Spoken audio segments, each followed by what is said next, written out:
होते हैं। अपना लक्ष्य ऐसा नहीं होता अपन सोचे कि ऐसा ही मैं अंतिम समय में करूंगा करूंगी। उसका भाग्य था कि लकीली सांगली में क्यों ना जाए, उस व्यक्ति को ये खबर क्यों न मिले कि आचार्य श्री आए हैं, देरी होना चाहिए, सामने जाने की भावना होनी चाहिए। सब पाप पुण्य की डोरियां होती है महानुभाव। इसलिए कहते हैं भक्ति और मुक्ति का सुख।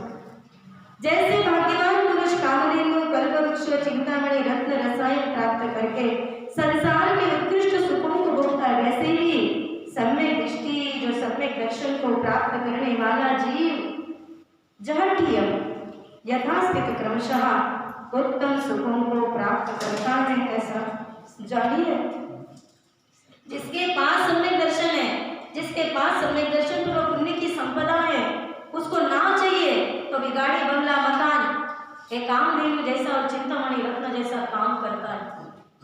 आगे से आगे जाकर ये पुण्य बोल मेरे आका के समान वो खड़ा रहता है।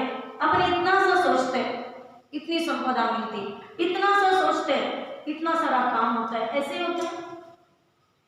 व्यक्ति दिन भर काम करते हैं, अपन बाहर देखते हैं काम करने वाले लोग ऐसे धूप में ऐसे पार करते और आज शाम को जाते समय उसको कितने रुपए मिलते हैं? 100 रुपए, 50 रुपए। पहले तो 2-2 रुपए में लोग काम करते थे। अगर जाकर फिर वही राम रट्टा रात में सोते थे, दिन भर काम करने फिर आते हैं। उनको देखो और अपने को देखिए, पुण्य में फर्क है कि नहीं है? पापों में फर्क है कि नहीं है? आज हम आराम से बैठे हैं स्वाध्याय सुनने के लिए, वो जीव भी चाहते हैं अपना कल्याण करें, लेकिन उनके पास समय ही नहीं है। उनके पास समय नहीं होता है। हम जब विहार करते हैं ना तो अलग अलग जगह मिलती है, अलग अलग लोग मिलते हैं। जब हमारा स्वाध्याय होता है तो वो टुकुर टुकुर देखते रहते हैं। हम कहते हैं बैठिए, आप भी बैठ सकते हो, बैठ सकते हो, बैठ सकते हैं आप।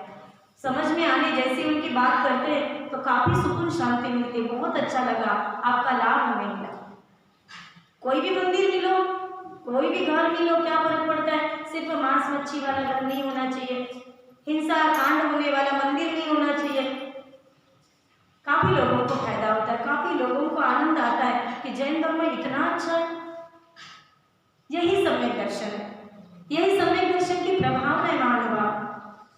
कभी कभी तो कुदेव का भी गिर जाता है, अदेव का भी गिर जाता है। 4 प्रकार के देव हैं, 4 प्रकार के देव होते हैं। कौन से? ये नहीं, 4 प्रकार के देव पे एक देवादिदेव, एक मिथ्यादृष्टि देव, एक सम्यक दृष्टि देव और एक होते अदेव। एक होते देवादिदेव मतलब वितरागी भगवान, हमारे 3 लोक के नाम सर्वज्ञ वितरागी हितोपदेशी, जो पार हो चुके संसार से। देवादिदेव, देवों के भी देव। एक होते हैं कुदेव, जो मिथ्या दृष्टि देव होते हैं उनको कुदेव कहते हैं। जो सम्यक दृष्टि देव होते हैं उनको सुदेव कहते हैं। और जो देव ही नहीं है, दोरा पेड़ को पत्थर को पूजते हैं, वृक्ष को वो धागा लपेटते हैं, ये सब क्या है? अदेव है। ये देव के कोटि में आते ही नहीं है, इनको अदेव कहते हैं, इनको कुदेव नहीं कहते। देव ही नहीं तो कुदेव काय की बात करते हैं। जो मिथ्या दृष्टि है इनको कुदेव, सुदेव आते हैं अपने पंच कल्याण में। वितरागी भगवान की आराधना के लिए ऐसे मर मिटते हैं, नंदीश्वर की पूजा करने के लिए ऐसे इंतजार करने बैठते हैं। जैसे अष्टमी का महापर्व आता है, उनको कैसे मालूम पड़ता है कि अष्टमी का पर्व आया? अवधि ज्ञान से मालूम पड़ता है, आया ग्रंथ में। अवधि ज्ञान के रूप से उनको मालूम पड़ जाता है। तो कहते सौदामिंद्र अपने परिवार सहित, ईशान इंद्र अपने परिवार सहित अलग अलग प्रकार के सभी 4 निकाय के देव 2-2 प्रहर एक साइड के 13 मंदिरों के आराधना करते हैं। पूर्व दिशा में सौदामिंद्र कल्पवासी मतलब वैमानिक देव, पूरे सौदामिंद्र का परिकर पूरा कल्पवासी 16 स्वर्गों तक, भवनवासी, व्यंतरवासी, जो दक्षिण में नहीं सॉरी उत्तर में आएंगे ना, सबसे आखिरी में दक्षिण, फिर पश्चिम, फिर उत्तर में फिर आ जाएंगे कौन? सौदामिनी इंद्र। 2-2 प्रहर के बाद मतलब 6 से 12 प्रातःकालीन 6 बजे से 6 से 12 उनकी पूजा हो जाती है, उनके तरफ से पूजा करते हैं। 108 अभिषेक, एक मंदिरों में 108 प्रतिमाएं, कैसा सुंदर। नंदीश्वर में मानस्तंभ होता है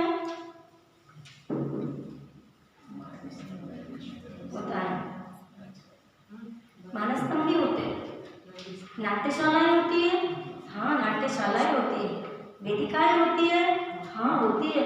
बहुत बड़ा परिकर है।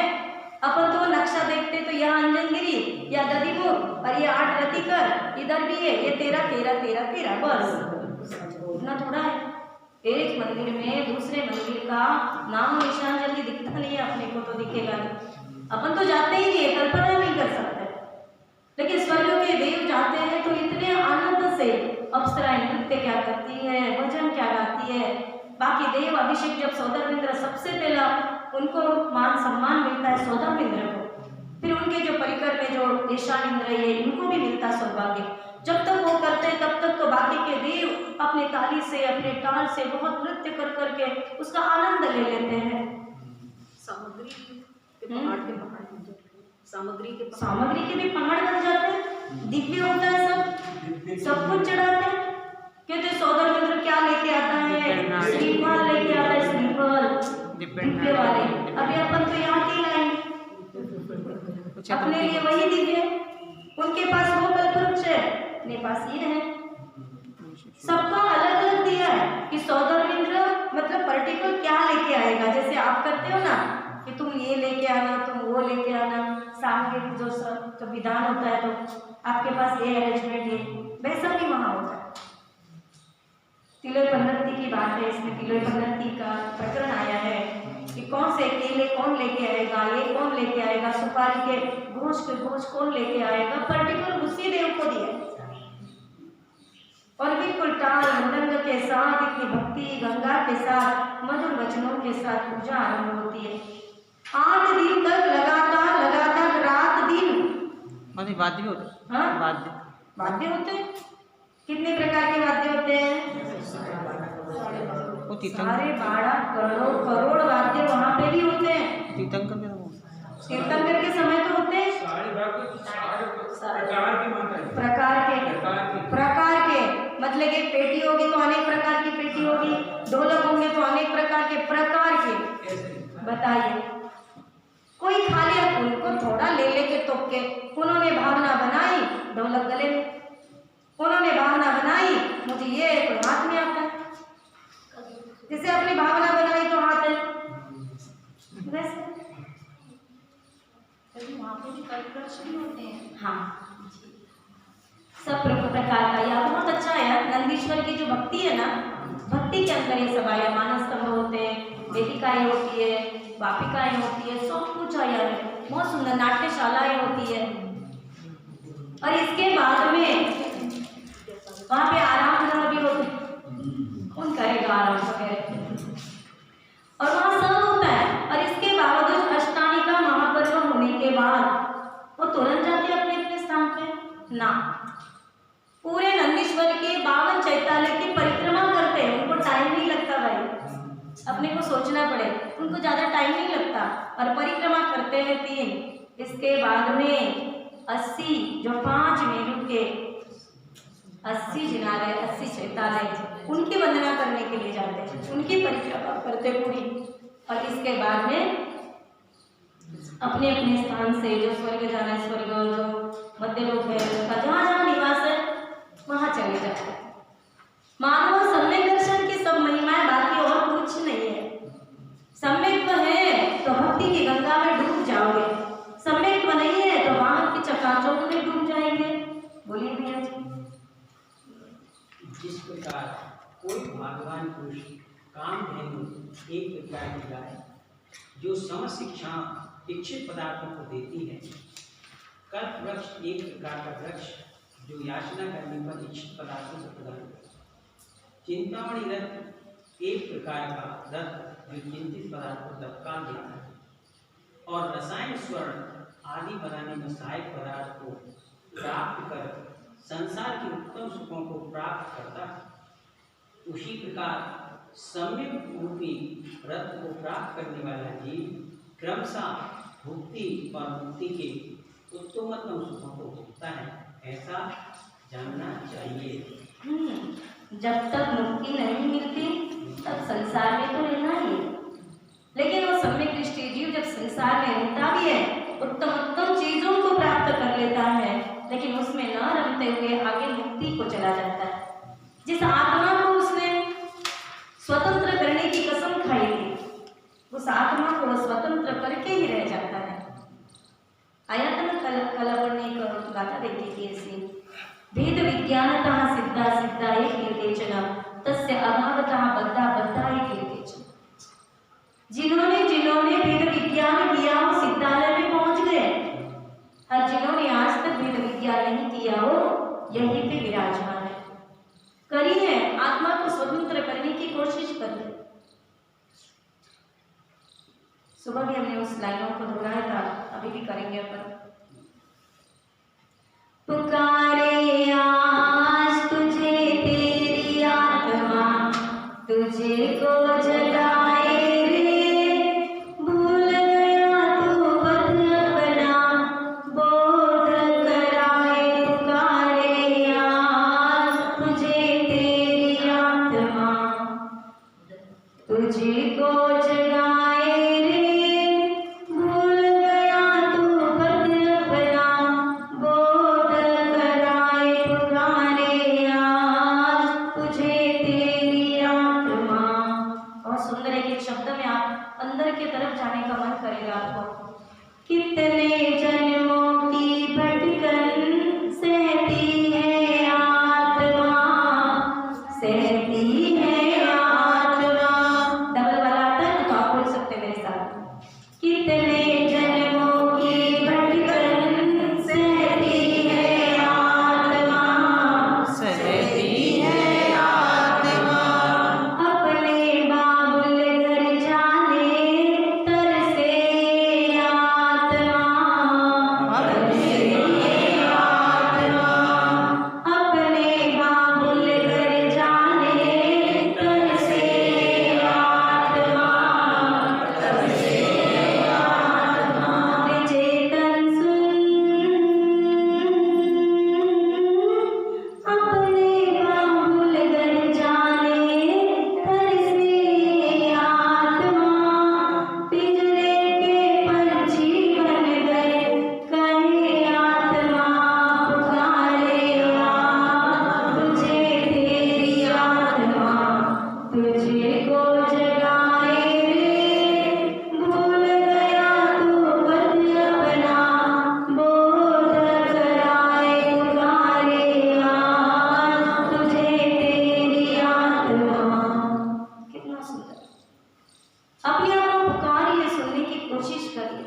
इन कानों से नहीं, इन कानों से तुम्हें बाहर की प्रद्रव्यों की आवाज आएगी, इन आंखों से बाहर का चकाचौंध तुम्हें याद आएगा। अपनी ये बाहर की आंखें बाहर खुलने के बावजूद भी कुछ अंदर अंदर अलग नजारा दिखना चाहिए। अंदर एक कान हमारे बाहर की तरफ होने के बावजूद भी हमें कुछ अलग धुन सुनने को मिलना चाहिए अंदर। और चैतन्य रसायन शब्द आया यहाँ पे। रसायन, कौन सा रसायन? बाहर का रस, चीकू का रस और आम का रस और क्या क्या एप्पल का रस, बड़ा चुस्की मिट्टी। और फिर अभी गर्मी है तो गन्ने का जूस, ये सब फीके जूस है, इनमें कोई रस नहीं है। अपने अंदर की आत्मा का रस तो कुछ अलग ही है। जब इसमें मन चला जाता है ना, जब एप्पल का जूस लेते लेते लगे कि बढ़िया, आज का जूस तो बहुत बढ़िया था, अब एक जरूर एक अंदर झलक मारना, इससे भी कई गुना आत्मा का रस अलौकिक है। आहुति कितने जन्म की भोगों में दे दी, भोगों में दे दी। आहुति कितने जन्म की भोगों में दे दी।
दिखाने वाला, दर्शाने वाला, अपने ज्ञान में, चैतन्य में व्रतों को, दर्शन ज्ञान को समझाने वाला रहनसार ग्रंथ अंतिम पड़ाव में ग्रंथ का क्या प्रयोजन था, ये ग्रंथ देने का क्या मतलब था, आचार्य कुंद देव ने अपना समय अपने जीवन को क्यों दिया।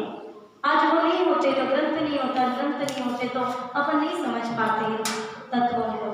इसलिए महान उपकार्य से आचार्य कुंद देव ने आखिरी गाथा दो जो गाथा है वो एक भी ग्रंथ का प्रयोजन और 166 नंबर की ग्रंथ की अवमानना से अलाव महत्वपूर्ण गाथा। सम्मर्णार्थ